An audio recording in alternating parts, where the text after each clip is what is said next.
भाऊ, मजा सरकारी नोकरीवाल्याची आहे. ड्युटीवर गेलं काय आणि तिथं खुर्चीवर जाऊन बसलं नाही बसलं, इकडे तिकडे फिरत राहिलं काय, येणाऱ्या जाणाऱ्याचे कामं केले काय नाही केले काय, पगार येतच आहे 80-90 हजार रुपये दर महिन्याला.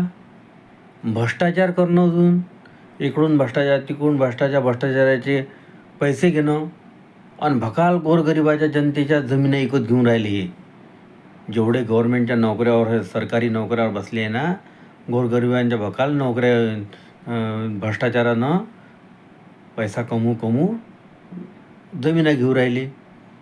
इकडे शेतकरी मरून राहिला, शेतकऱ्याचं एवढं मोठं नुकसान झालं.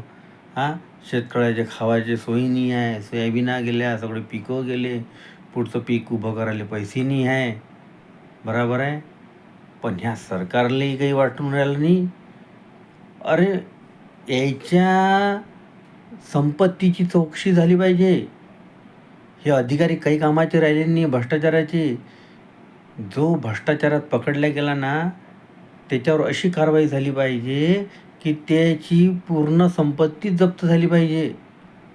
तेव्हा कुठं हे नोकऱ्यावर लागणारे व्यवस्थितरित्या गोरगरिबांना न्याय देतील आणि न्यायाचे कामं करतील. आवरे झेंडून चावरे झेंडू हेच कामं चालू आहे.